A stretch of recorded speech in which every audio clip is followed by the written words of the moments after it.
행복한 안식일입니다. 행복하시지 않는 것 같아서 머리가 새하얘졌어요. 오늘 우리 마음에 있는 어떠한 어려움과 혹시 어떠한 마음의 짐들이 있다면 수고하고 무거운 짐자들아 다 내게로 오라 하시는 주님의 초청에 따라 그 무거운 짐 다 내려놓고 정말 행복한 안식일을 보내시기를 간절히 소망합니다. 네, 오늘은 요한계시록 3장 1절에서 6절에 있는 말씀을 통해 함께 은혜를 나누고자 합니다. 요한계시록 3장 1절에서 6절에 있는 말씀 제가 대표해서 봉독하도록 하겠습니다. 요한계시록 3장 1절에서 6절입니다. 사대교회 사자에게 편지하기를 하나님의 일곱 영과 일곱 뼈를 가진 이가 가르사대 내가 내 행위를 아노니 내가 살았다는 이름은 가졌으나 죽은 자로다. 너는 일깨워 그 남은 바 죽게 된 것을 굳게 하라. 내 하나님 앞에 내 행위에 온전한 것을 찾지 못하였노니 그러므로 내가 어떻게 받았으며 어떻게 들었는지 생각하고 지키어 회개하라. 만일 일깨지 아니하면 내가 도적같이 이르리니 어느 시에 내게 임할는지 내가 알지 못하리라. 그러나 사대에 그 옷을 더럽히지 아니한 몇 명이 내게 있어 흰 옷을 입고 나와 함께 다니리니 그들은 합당한 자인 영고라.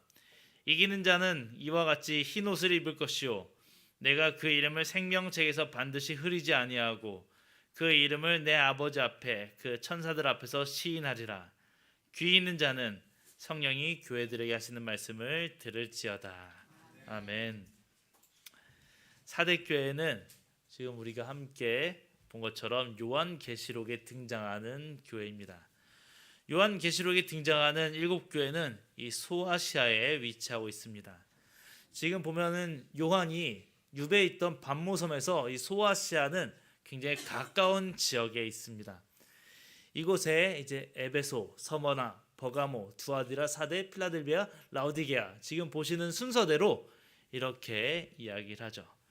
그래서 요한계시록에 나오는 일곱 교회를 요약하면은 이렇게 나타날 수 있습니다. 요한계시록에 나타나는 일곱 교회에 처음 나타나는 형식이 이 일곱 교회에 나타나는 예수님의 모습을 먼저 묘사합니다. 그 예수님의 모습을 묘사하고 그리고 칭찬을 하고 책망을 하고 이기는 자의 상이 있음을 말하며 이 대부분의 형식이 반복됨을 볼 수가 있습니다. 그 중에서 오늘은 이 다섯 번째 교회인 사대 교회를 통해서 우리가 영적인 교훈을 함께 찾아보고자 합니다. 이 사대 교회, 이 사대란 이름 뜻은 뭘까요? 빌라델비아는 우리가 잘 아는 말에서 왔어요. 이 빌라델비아의 앞에 있는 빌라델이 뭐냐면은 우리 그 사랑 얘기할 때 필로스 많이 들어보지 않았습니까? 그 필로스에서 온 말이에요.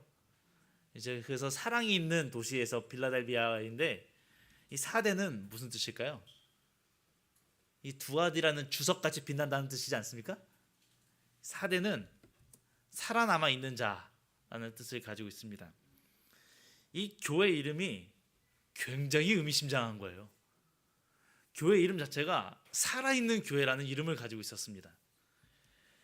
그런데 이 교회를 향한 평가는 매우 신랄합니다. 요한계시록 3장 1절은 이렇게 말합니다. 내가 살았다 하는 이름은 가졌으나 죽은 자로다. 이름은 살아있는데 교회가 죽어있대요. 그리고 그 이유를 뒤에 보면은 하나님 앞에서 온전한 것을 찾지 못하기 때문이라고 이야기합니다. 하나님 앞에서 온전하지 않다는 것은 그 앞에서 충족되지 않는 부분이 있기 때문에 이렇게 말씀이 기록되었다는 것이죠. 그 이름은 살아있는 교회지만 실상은 죽은 자라고 말하는 이 교회에 그렇다면 무엇이 결핍이 되는 것일까요? 뭐가 없기에 이 생명이 없는 교회라고 얘기하는 것일까요? 그들에게 무엇이 부족했기에 온전하지 못했을까요? 그 부족한 부분은 이들에게 주어진 이 책망에서 찾아볼 수가 있습니다. 이것을 보면 살았으나 죽은 자라고 말하죠. 살아 보이지만 죽은 자에게 필요한 것은 뭘까요? 살아있지만 죽은 자에게 필요한 것은 다른 게 아닙니다. 생명이 필요한 거죠. 죽어가는 중환자실에 있는 사람들을 보면은 이 중환자실에서 호흡을 못할 때 뭐를 줍니까? 호흡기를 주지 않습니까? 그들이 자신의 어떠한 몸으로는 생명 활동을 유지하지 못하니까 생명을 줌으로써 그 생명을 유지하는 것이지 않습니까? 근데 지금 사대 교회는 반대인 거예요. 생명이 있다고 얘기하지만 실상은 죽어가기 때문에 이들에게 정말 필요한 것은 생명이었지만 이것이 결핍되어 있었다라는 것을 보여주고 있는 것입니다. 교회의 생명, 이 교회의 생명은 어디서 얻을 수 있습니까? 교회의 생명을 주님께서는 이렇게 말씀하셨습니다. 요한복음 6장에서 주님께서는 예수께서 가라사대 내가 곧 생명의 떡이니 내게 오는 자는 결코 주리하지 아니할 터이요 나를 믿는 자는 영원히 목마르지 아니하리라. 내가 곧 생명의 떡이로라. 나는 하늘로서 내려온 산떡이니 사람이 이 떡을 먹으면 영생하리라. 나의 줄 떡은 곧 세상의 생명을 위한 내 살이로라 하시니라. 아멘. 그 생명이 어디 있다는 것입니까? 그리스도께 있다는 거예요. 바꿔 말하면 사대 교회에 생명이 없는 이유는 이 교회에 그리스도가 없다는 것으로 우리가 생각해 볼 수가 있습니다. 교회에 그리스도가 없다. 이거 굉장히 치명적인 것 아닙니까? 교회가 왜 모입니까? 그리스도로 인해서 모이는 것 아닙니까? 그리스도가 중심이 되는 집단이 교회입니다. 근데 그 교회, 그리스도로 중심으로 모이는 교회에 그리스도가 없으므로 생명이 없음을 보여주고 있는 것이죠. 화인 여사는 화이트 주석에서 이렇게 얘기했습니다. 그들은 그리스도의 가르침으로 진리를 받아들였지만 그들도 처음 사랑을 잃어버렸고 영적 능력도 잃었다. 그들은 시작할 때 확실한 것을 끝까지 굳게 붙잡지 않았다. 그들은 살았다는 이름을 가졌지만 구원의 가마를 끼친다는 점에서 볼 때에 죽어 있었다. 경건의 모양은 있으나 경건의 능력은 없는 자들이 있다. 그들은 특별히 중요한 것도 아니고 주께서 시험하는 진리로 주신 것도 아닌 문제에 관하여는 말을 많이 해서 종래는 이 문제들을 산더미같이 크게 하였고 그리스도에게서 자신들을 분리시키고 성도들 상호 간의 관계도 소원하게 되었다. 지금 사대 교회의 모습이 이렇다는 거예요. 생명이지만 생명에 가마를 끼칠 수 없고 그리고 그들이 받아들인 것들을 잊었으며 결국 그 속에서 이제는 중요하지 않는 문제들을 다루며 살아갔다는 것입니다. 이러한 상황 속에서 우리 주님께서는 우리에게 말씀하십니다. 산자이지만 죽은 자로 살아가는 것이 아니라 생명이 있는 자로서 오늘 우리가 살아가기를 주님께서는 부르시고 초청하십니다.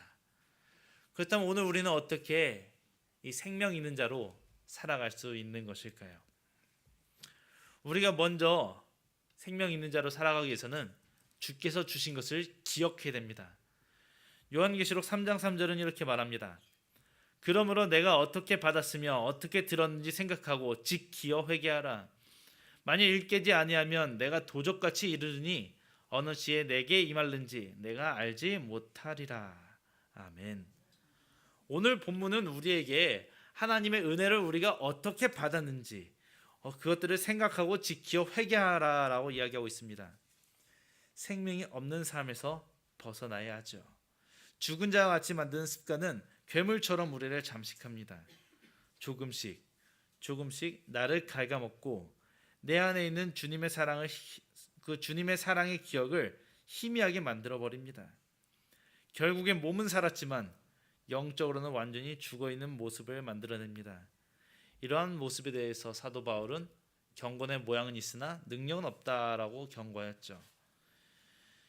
이러한 현상은 보통 교만, 자신만을 사랑함, 이기심, 증오심, 시기심, 질투심 등으로 발생하게 됩니다. 결국 이 모든 문제는 이 그리스도가 상실되는 그 문제는 내 안에 나를 사랑하는 마음이 커질 때 생긴다는 거예요. 그 모든 것들이 나 중심적으로 될 때 생긴다는 것입니다. 더 이상 날 구원하신 하나님이 중요하지 않게 되는 거예요. 내가 어떻게 받아들이냐가 중요하게 됩니다.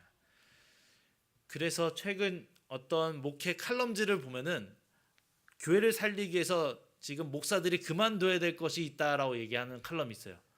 그게 뭐냐면 인본주의적 설교를 그만둬야 된다고 얘기합니다. 인본주의적 설교가 뭡니까? 사람 중심의 설교예요. 사람이 위로받고 사람이 어떻게 살 것인가를 말하는 사람 중심의 설교하는 것을 단상에서 목사들이 그만둬야 교회가 살 수 있다라고 목회 칼럼지에 실립니다. 많은 이들이 신앙을 자기 중심적으로 하고자 해요. 이러한 모습이 단지 정말 어떠한 특별한 데서 나타나는 게 아닙니다. 정말 많은 부분에서 보편적으로 나타나요. 그리고 내가 생각하는 것이 전부인 것처럼 이렇게 신앙하기도 하지요. 이전에 한 형님과 토론을 한 적이 있어요. 제가 토론을 하면은 보통 지지 않습니다. 우기는 것도 우기는 건데 제가 들을 마음이 없으면 들어주지 않아요. 그래서 이제 막 하는데 그때도 이상한 얘기를 하는 거예요. 그러니까 이 형님이지만 좀 뜯어 고쳐야겠다. 뜯어 고쳐야겠다. 이 형이 대학원만 나와가지고 지금 이상한 소리 한다. 신학과부터 정통적으로 나왔어야 되는데 이게 어디서 이상한 뭐 하다가 와가지고 이 정통성 없어서 이상한 말 하는구나. 이 정통성 있는 내가 좀 깨우쳐줘야겠다. 이제 얘기 시작했어요. 근데 그 형이 뭐라 얘기하면은 그리스도의 사랑의 가장 중요한 점은 십자가가 아니라 나 자신이라고 얘기하는 거예요. 그래서 왜 그렇게 생각하냐라고 먼저 물어봤습니다. 그래서 그 형이 그렇게 얘기해요. 그리스도께서 십자가에 달려 돌아가셨다는 것은 이제 명백한 사실이다. 근데 이 사실을 이제는 우리가 받아들이는 게 중요하지 않냐. 그렇기 때문에 내가 중요하다라고 얘기하는 거예요. 혹하시나요? 이게 혹하시면 안 되고 좋은 얘기죠. 좋은 얘기지만 이게 좋은 얘기처럼 보면은 거짓말이에요. 사단의 거짓말입니다. 사단의 기만술은 완전히 얼토당토하는 얘기를 하지 않아요. 그럴싸한 얘기로서 속여나가죠. 그 안에서 중요한 것은 내가 그것을 받아들이냐 나에게 초점을 맞추는 게 아니라 항상 그 초점은 그리스도께 맞춰야 되는 것이 우리의 신앙의 본질입니다. 하지만 계속해서 세상은 그리스도에 초점을 맞추는 것이 아니라 나에게 초점을 맞추게 해요. 그래서 교회에서 나에게 초점을 맞추기 어떻게 하냐면은 내가 보기에 은혜로운 예배, 내가 보기에 활동적인 교회, 내가 보기에 정말 어떤 진리에 바로 서 있는 교회, 이 모습이 어찌 보면은 나 중심의 신앙을 포장하는 대의적으로 포장할 수 있다는 것입니다. 결국 그 모든 모습 속에서 신앙하는 모습은 있지만 신앙하지 않는 사람들과 똑같은 모습으로 교회에 나오는 거예요. 그리고 이제 교회를 좌지우지하려고 합니다. 그래서 교회마다 항상 문제가 되는 그 세력이 있어요. 근데 교회에서 문제가 되는 세력이 뭔지 아시나요? 초신자들이 교회를 어렵게 할까요? 보통 교회를 어렵게 하는 건 초신자들이 어렵게 하지 않습니다. 초신자들이 와가지고 막 활기차고 다니면은 이게 보기에 저기 저러면 안 되는데 싶더라도 교회가 활기를 얻어요. 영원히 들어오면. 보통 교회를 어렵게 하는 사람들은 교회 오랫동안 남아있는 분들이 교회를 어렵게 합니다. 왜냐하면 거기서 주인으로서 살고 계시거든요. 그래서 교회의 어떤 분위기를 탁 고착화시켜서 거기서 벗어나지 않으려는 모습을 합니다. 이런 모습이 예수님 시대에 있었던 바리새인과 사두개인을 포함한 대다수의 유대인들이 이러한 모습으로서 보였죠. 그렇게 굳어졌기 때문에 더 이상 깨질 수가 없었다는 것입니다. 어린아이의 두개골은 어른과 다르다고 해요. 어른들은 넘어졌을 때 머리가 깨지면 바로 큰일 나서 병원에 가야 되지만 어린이들은 조금 더 유연하다고 합니다. 머리뼈가 다 안 붙고 여러 갈래가 있어서 떨어졌을 때 그 충격을 흡수할 때가 있대요. 그래가지고 어른보다는 그 사고에 굉장히 대처를 잘할 수 있다라고 합니다. 그래서 제가 연구 결과를 보니까 비행기가 추락하면 보통 다 죽는데 그래도 살 수 있으면 어린 아이들은 살 수 있다. 그 가능성이 성인보다는 높다라고 얘기해요. 높더라도 뭐 그게 큰 차이는 아니지만 그래도 그들이 그렇게 살 수 있는 이유는 머리의 뼈가 유연하기 때문에 살아남을 수 있는 것입니다. 교회도 마찬가지입니다. 교회가 살아남기 위해서는 어떤 외형적인 고착화되는 모습에서 벗어나야 합니다. 유연해야 돼요. 사고가 유연해야 됩니다. 다니엘이 이제 80세가 넘어서 총리가 되지 않았습니까? 그 총리가 됐을 때 이제 그의 표현을 성경은 뭐라고 말하고 있습니까? 다니엘의 모습을, 다니엘의 마음이 뭐했다라고 기록하고 있는데, 뭐했냐 하면은 민첩했다라고 기록하고 있어요. 우리 민서의 이름이 민첩할 민이래요. 네, 그 두뇌 민첩함이 다니엘에 있는 그 민첩함인 거예요. 제 민도 민첩할 민입니다. 이러한 민첩함을 가지고 정말 여러 가지 유연한 사고 속에서 하나님께서 주시는 것들이 무엇인지를 분별하며 살아갈 때 정말 중요한 게 무엇인지를 깨달을 수 있다는 것입니다. 이것이 단지 나이가 많다고 굳어지는 것도 아니에요. 나이가 젊어도 굳어질 수가 있습니다. 이미 내가 겪어왔던, 다른 데서 겪어왔던 것이 진리인 것처럼 살아가는 사람들이 있다는 것입니다.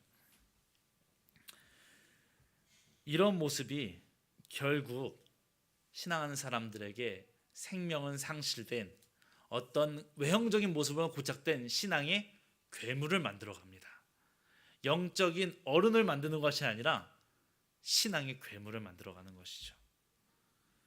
오늘 우리의 모습을 한번 생각해 보시기 바랍니다. 오늘 우리의 신앙은 살아있으나 죽은 자라고 부름받는 이렇게 외형적인 모습으로 신앙하는 신앙의 괴물인지, 아니면 그리스도를 소유함으로써 유연한 사고를 가지고 다른 이들을 사랑하는 참 신앙인으로 우리가 살아가고 있는지, 우리는 이 시간 우리 자신의 모습을 살펴보아야 합니다.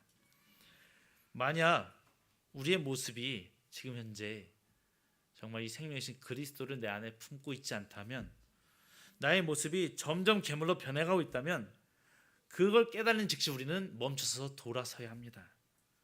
돌아서는 방법은 매우 쉽습니다. 말씀은 이렇게 말하죠. 내가 어떻게 받았으며 어떻게 들었는지 생각하고 지키어 회개하라 라고 말합니다. 우리 성도님들이 하나님의 말씀을 들었을 때를 기억하시는 거예요. 나에게 하나님께서 어떻게 임하셨는지를 생각하는 것입니다. 주님께서 나에게 어떻게 이 복음으로 초청하셨는지를, 그 첫사랑을 기억해내는 것입니다. 우리가 교회에 처음 들어오고 하나님의 사랑을 알게 된 계기는 모두 다 달라요. 아까 이제 1반에서 교회에 처음 들어온 얘기를 하시는 걸 제가 들었습니다. 그래서 우리 전정희 집사님이 이제 하기 성경학교에 대해서 이렇게 말씀하시는 얘기를 제가 들었는데, 사람들이 교회에 들어오고 그리스도를 만나는 그 경로가 다 달라요.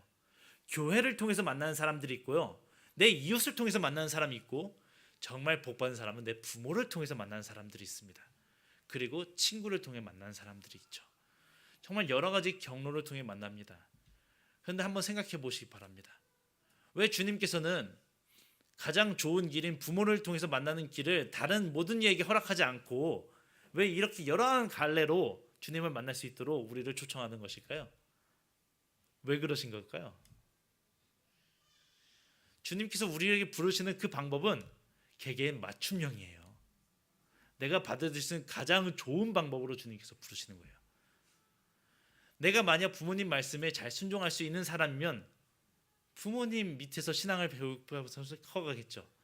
근데 그렇지 않다면 친구를 통해서, 주변 환경을 통해서, 학교를 통해서 그렇게 복음을 받아들일 수 있는 기회를 계속해서 주신다는 겁니다. 내가 받아들이시는 가장 좋은 방법으로 말입니다. 그 가장 좋은 방법으로 주님께서 우리에게 주님을 받아들일 수 있는 그 능력을, 그러한 경륜을 허락하신다는 것은 주님께서는 무엇보다 우리 개개인에게 큰 관심을 두시고 있다는 증거가 되는 거예요. 주님께서 우리를 너무 사랑하시니까, 내 머리털까지 셀 정도로 사랑하시니까 나에게 가장 필요한 방법을 아시는 것입니다. 그래서 그 방법으로 우리에게 주의 사랑을 깨닫게 하십니다. 그렇게 깨닫게 될 때 우리는 큰 감격으로 주님을 만나게 되는 것이죠. 저는 하나님을 알지 못하는 가정에서 태어났습니다. 그리고 어릴 때 제가 인천에서 큰 교회 다녔는데, 어느 교회 다녔냐면 인천에 있는 그 순복음 교회를 다녔어요. 근데 순복음 교회 왜 다녔냐면은 친구가 그냥 가자 해서 갔어요. 근데 갔는데 가니까 좋은 거예요.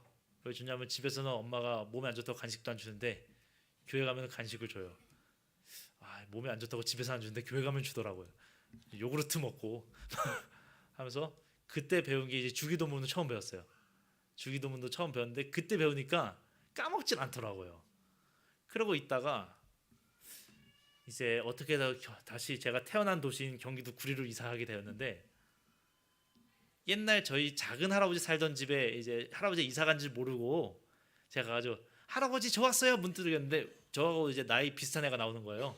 그래서 미안해 하고 나왔는데 나중에 제가 중학교 가니까 걔가 3,6학교에 제 짝꿍으로 있어요.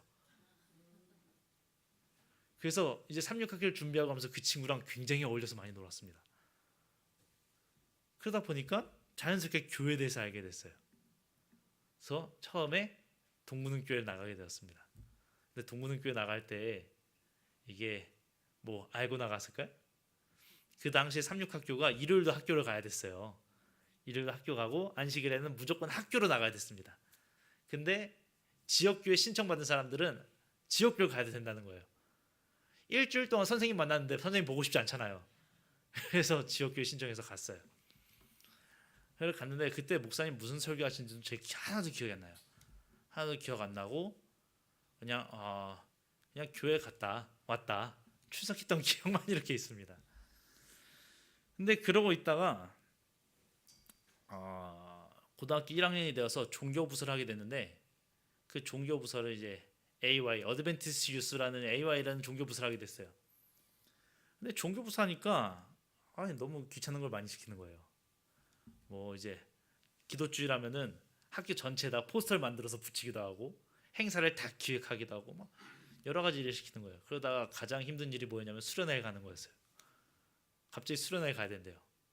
그래서 갔는데 가서 시키는 게 뭐냐면 애들을 재밌게 하는 게 아니라 하루를 굶기는 거예요. 밥을 안 줘요. 금식을 시키는 거예요. 그래서 배고프다. 네, 그리고 금식하면서 기도만 하면 좋잖아요. 금식하고 기도하는 걸 넘어서 너희가 이제 금식하면 기도했으니 나가서 선교해라. 사슴의 동산 근처에는 그냥 아무 지역에다가 떨궈 놓고 오늘 너희가 가서 복음을 전하고 복음을 전한 값으로 밥을 먹고 들어와라 라고 얘기하는 거예요. 이게 믿음이 좋은 사람은 이거 사명이다 하고 하지. 제가 그 당시에 믿음이 없었기 때문에 내가 거지도 아닌데 내 밥 먹을 돈 하나 없는 게 아닌데 왜 이런 걸 시키냐, 마음의 부담이 진짜 컸어요.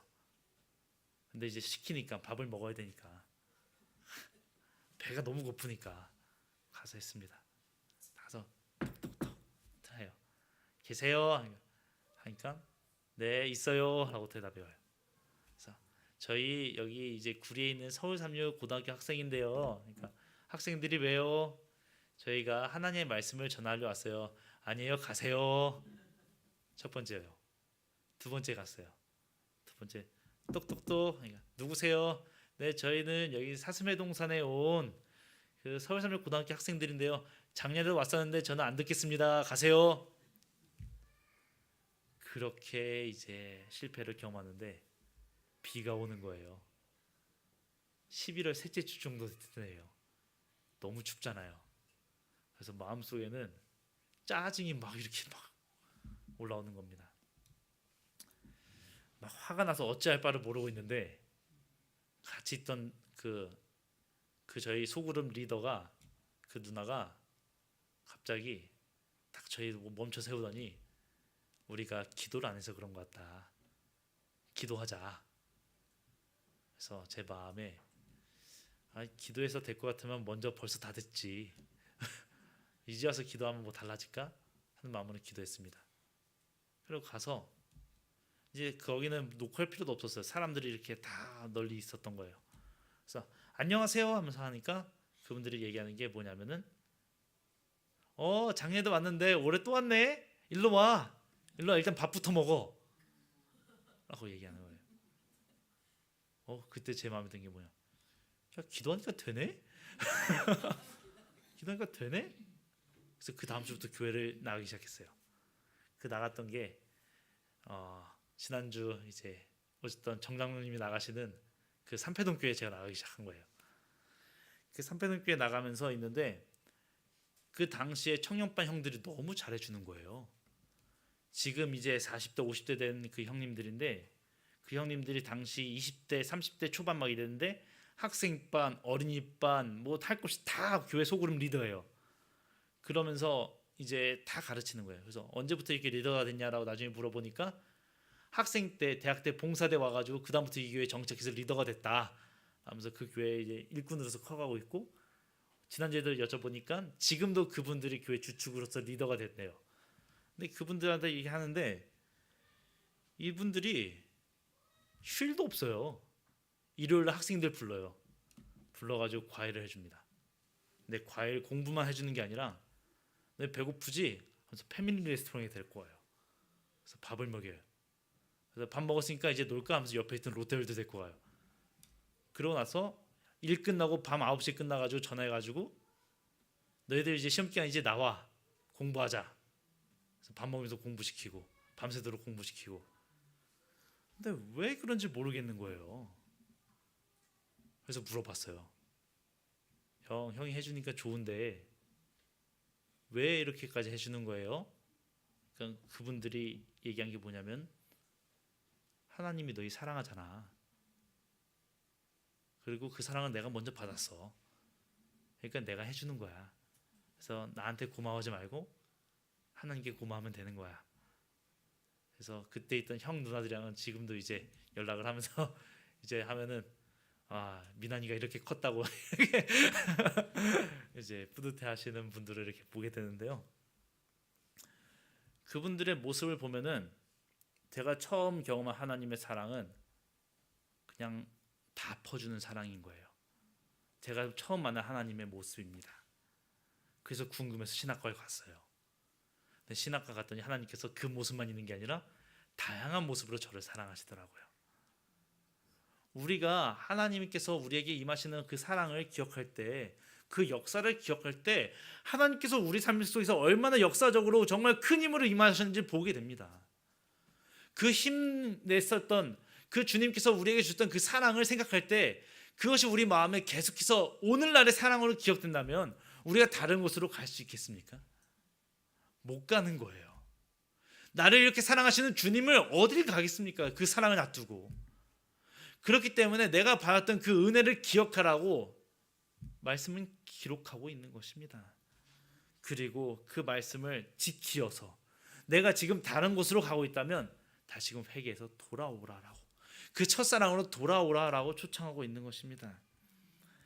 사랑하는 성도 여러분, 우리에게 이렇게 주시는, 값없이 주시는 하나님의 은혜에 따라 주시는 그 선물을 우리가 항상 기억하게 되기를 간절히 소망합니다. 항상 기억함으로써 주님 안에서 거하시는 저와 여러분이 되길 간절히 소망합니다. 만약 지금 현재 우리의 걸음이 조금 주님 안에서 멀어졌다면 그 모습 속에서 다시금 돌아와서 주님의 사랑 안에서 거하게 되기를 간절히 소망합니다. 어떤 감언 이설이 우리의 마음을 현혹할지라도 주의 사랑이 있는 우리 마음은 울타리로 쳐서 주의 말씀으로 그 마음을 지켜나가야 하는 것입니다. 그 말씀을 지키는 것, 이 마음을 지키는 것을 화인 여사는 영감의 기별을 통해서 이렇게 기록하고 있습니다. 사단의 관계에 빠지기를 원치 않는 사람들은 영혼의 통로를 잘 지켜 불순한 생각을 일으킬 것은 읽거나 보거나 듣지 않아야 된다. 일단 불순한 생각을 일으킬 것은 읽거나 보거나 듣지 말아야 한다라고 얘기합니다. 그리고 이어서 이렇게 얘기합니다. 마음은 영혼의 원수가 제시하는 모든 주제들을 닥치는 대로 생각하도록 버려두어서는 안 된다. 마음은 충실히 지켜야 한다. 그렇지 않으면 밖에 있는 악이 속에 있는 악을 일깨워 영혼은 어둠 속에서 방황할 것이다. 우리의 마음을 잘 지켜야 합니다. 이 지킴에 있어서 우리는 이 빌립보서 4장 6절과 7절에 있는 말씀처럼 그리하면 모든 지각에 뛰어난 하나님의 평강이 그리스도 예수 안에서 너희 마음과 생각을 지키시라는 이 말씀처럼 우리는 기도하며 간구함으로써 우리 마음을 지킬 수 있습니다. 그리고 그렇게 마음을 지킬 때 우리가 해야 되는 게 뭐냐면 그 기도하는 가운데 내 마음을 지킬 수 있는 방법들을 우리 마음속에서 딱 세부적인 방법들을 도입하는 것입니다. 오늘 이제 안식일학교 시간에 조은주 집사님께서 이제 천연계를 지키는 이제 청지기로서의 모습들을 이렇게 말씀하셨는데, 사실 그 말씀을 이제 제가 들으면서 제가 오늘 대배 설교를 바꿔야겠다라는 마음도 이렇게 들었었어요. 왜냐하면 제가 청지기에 대한 설교도 제 준비하는 것들이 있기 때문에 이것을 오늘 해야겠다.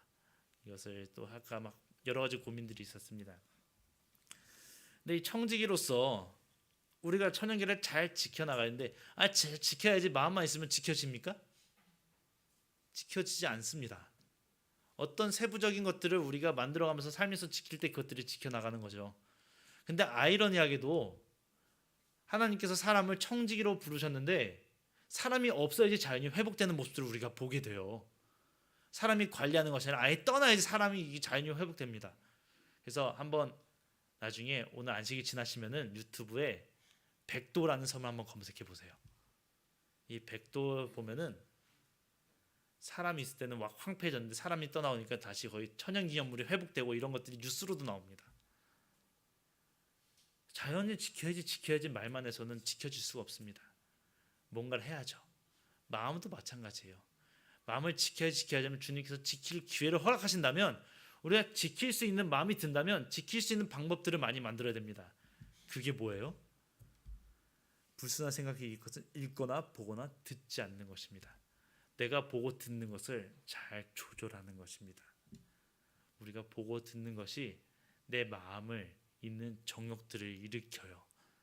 내 마음에 있는 것들을 계속해서 막 올립니다.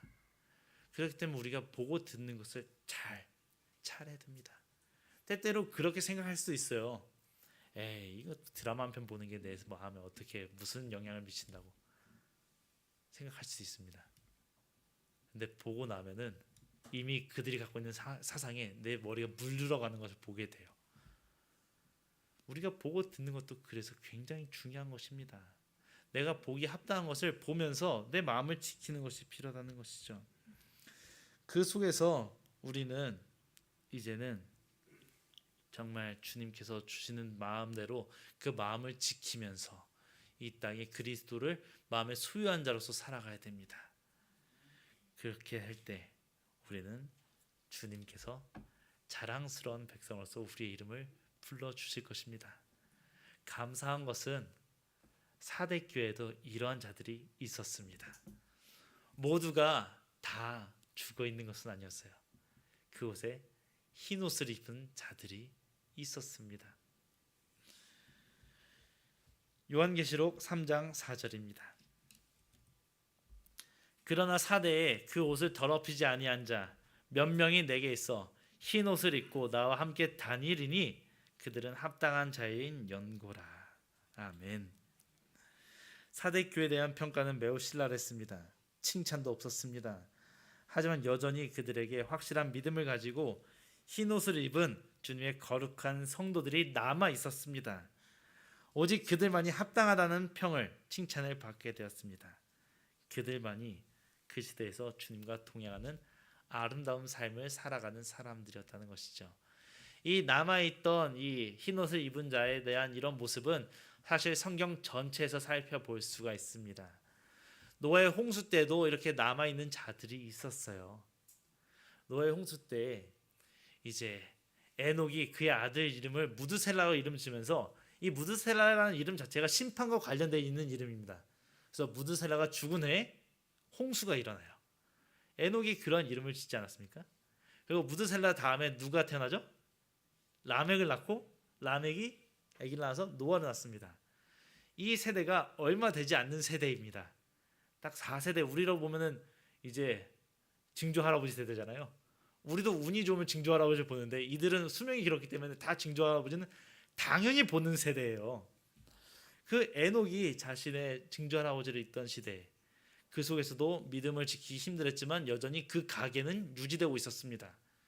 그래서 부자 선지자를 잘 읽어보시면은 방주를 만들 때, 노아가 방주를 만들 때 노아의 가족만이 방주를 만들지 않았다고 얘기합니다. 람에게 형제들이 같이 만들었다고 얘기해요. 람에게 형제들, 노아의 큰 아빠, 작은 아빠 같은 이런 사촌들 다 같이 만들었습니다. 근데 그렇게 만들었을 때 다 방주에 들어갔습니까? 방주에 들어가지 않았어요.